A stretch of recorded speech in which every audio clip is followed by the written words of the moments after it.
跟业内朋友聊了聊王一博，顶流之上，为何说他无人可替？最近跟几个娱乐圈和时尚圈的老朋友喝茶，聊起当下内娱的格局，大家不约而同地提到了一个名字，王一博。业内有句话挺扎心，但也挺实在的，顶流易得，但顶流之上无人可替。说实话，以前我总觉得顶流这个词带着点快消品的意味，红得快凉得也快。但看着王一博这几年在演员、歌手、职业赛车手等多重身份里反复横跳，还5度入选福布斯精英榜，甚至在巴黎时装周4天连赶3场高定，我是真服气了。他用实打实的履历证明了一件事，顶流从来不是昙花一现的流量泡沫，而是长期价值的沉淀与跨领域影响力的精准整合。今天咱们就掰开揉碎了聊聊，他到底是怎么把这条路走通的。1. 福布斯5连装背后，不是叠 buff， 是可迁移能力的降维打击。咱们先从他最近的一个大动作说起。2026年3月，福布斯亚洲公布了30位30岁以下精英榜，王一博第5次入选。说真的，在文体类的中国男明星里，能在这个榜单上成为突出存在的，屈指可数。官方评语很有意思，没有堆砌华丽的词藻，而是精准聚焦在演员、歌手、职业赛车手这3个维度上，强调他在跨领域间的游刃有余。从行业视角来看，这绝不是在简单的给他叠 buff。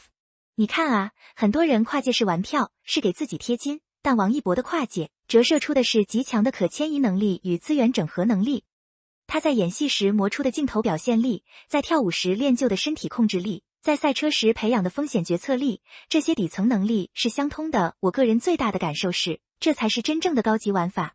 我特别佩服他这一点，他不是在各个赛道里浅尝辄止，而是真把每个领域的硬骨头都啃下来了。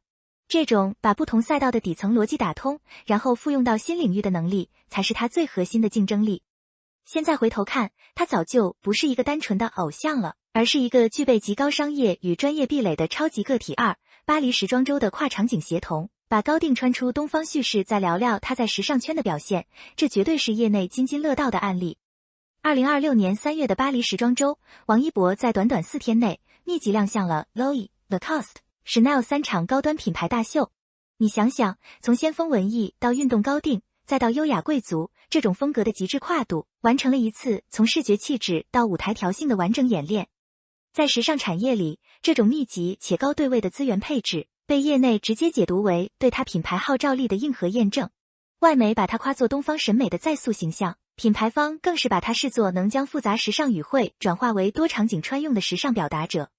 更绝的是，他能在跨境品同台的情况下，依然保持极高的场域控制力。当时看秀场直播的时候，我忍不住倒吸了一口凉气。4天3场还是不同风格的竞品，这资源调配和消化能力太恐怖了。我个人觉得，他早就超越了品牌代言人或者行走的衣架子的范畴。他其实是在做跨场景协同，他不是在走秀，他是在给品牌做场景化翻译。他能精准地捕捉到每个品牌想传达的内核，然后用自己的气质把它具象化。这种把时尚资源转化为个人品牌势能的能力，在年轻一代里真的很难找到。代参3，乐华续约的博弈与放权，2500万股权背后的自由度。比起台前资源的拥挤，其实更能体现王一博行业地位的，是他和乐华娱乐之间那种长期共生的微妙关系。大家都知道，2024到2025年间，因为续约问题，乐华的公开数据和市场预期经历了不少波动。直到2026年3月，官方终于披露了续约公告，不仅续了约，还授予了他价值约2500万港元的股权激励，份额约占公司总股本的 1.51%。但咱们关起门来说句掏心窝子的话，这 1.51% 的股份真的只是钱的问题吗？当然不是。真正值得玩味的是他在续约背后所获得的自由度。过去2年，他把大量时间砸在了综艺之外的领域，比如去拍户外探险纪录片，探索心境，去搞高风险的户外运动。从短期商业回报来看，这绝对不是最聪明的路径，但这却换来了行业对他长期可持续发展的信任。杜华在公开场合那句关注安全，身体第一，其实就是一种放权。在内娱，资本和顶流往往是对立的，公司想榨干商业价值，艺人想追求自我表达，最后往往是一地鸡毛。但王一博和乐华硬是磨合出了一种合伙人式的默契。他敢去冒险，公司敢兜底，公司用股权绑定他的长期价值，他用更大的自由度去拓宽自己的边界。这种双向奔赴的尊重，在浮躁的娱乐圈里，简直比大熊猫还稀缺。这份股权激励本质上是他赢得长期话语权的关键筹码。4. 硬核实际与非灌水式维权。清醒的个人边界管理对于一个在多元身份间不断切换的人来说，最怕的就是样样通样样松，但王一博的每一个角色都经得起拿放大镜检验。作为职业赛车手，他在2025年上海8小时耐力赛的职业业余组里拿下了亚军。作为舞者，这就是街舞3季的舞台表现，至今还是很多舞蹈机构的教学参考。在公益领域，他也是实打实的持续投入，更让我欣赏的是他面对争议时的态度。现在内娱一有负面言论，很多团队要么发那种避重就轻的公关稿和稀泥，要么直接装死冷处理。但王一博呢？他的回应是罕见的非灌水式，不写小作文，不煽动情绪，直接走法律手段维权。这种做法表面上看是强硬，实际上是对个人边界的极度坚持，也是对外界无底线炒作的一种克制。他不把时间浪费在跟黑粉打口水仗上，而是用法律武器和硬核实际说话。这种职业热血与理性沉默并存的特质，让外界对他的认知彻底从看热闹的爆点事件，转向了看门道的长期价值输出5。为什么说他无代餐？一种无捷径可走的持续性。外界总喜欢用无代餐来形容他，很多人觉得是因为他长得帅或者人设好。但咱们深度拆解一下，他所谓的无代餐，核心在于他能够在没有大量无意义曝光、没有摆布式营销的情况下，依然保持高密度的曝光和高质量的聚焦。这背后的逻辑其实很清晰。第一，他的舞台掌控力极强，情感表达能在不同风格间自如切换。第二，跨领域的资源互补，让他在时尚、体育、影视、公益里都能拿到持续的合作。第三，赛车手等真实竞技背景，给了他一种以实际说话的权威感，远离了单纯的商业包装。第四，面对争议时的冷静，提升了公众对他的信任度。我常跟朋友说，王一博的无代餐不是因为他占了某个生态位，而是他自己硬生生砸出了一个独一无二的生态位。他身上有一种无捷径可走的持续性，他的气场不是靠热搜堆出来的，而是靠无数次严苛的训练、摔打、跨界实践熬出来的。这种结构性优势是别人想抄也抄不走的。他不走捷径，每一步都踩得很实，这种笨功夫反而成了他最深的护城河。6. 给普通人的启示，把个人 IP 当成一家公司来经营。聊了这么多王一博的案例，其实抛开明星光环，他这套打法对咱们普通职场人甚至创业者来说都有极其落地的启示。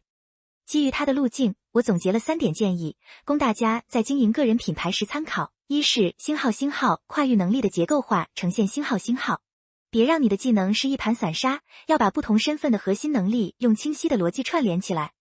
比如建立自己的技能矩阵，让外界一眼就能看懂你的跨域价值。2是星号以高质量案例支撑跨界表达星号，别总喊口号，拿具体的可验证的成就说话。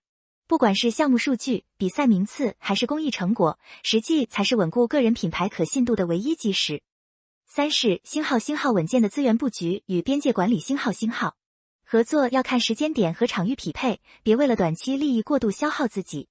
同时，对隐私、合规和个人安全保持清醒，在复杂的职场环境里守住边界，才能走得长远。说真的，每次复盘他的这些操作，我都觉得像是在看一本教科书级别的个人 IP 经营指南。他让我们看到，在这个注意力稀缺的时代，靠博眼球只能赢一时，靠核心能力的持续输出和清晰的边界管理才能赢一世。7. 下一步，他会把影响力带向何处？在商业与公众认知不断迭代的今天，王一博的案例确实在推动整个行业对跨领域影响力进行重新评估。福布斯的认可、时装周的经验、乐华的股权激励，以及他在赛车、舞蹈、公益上的死磕，共同勾勒出了一个不以单一舞台为终点的职业路径。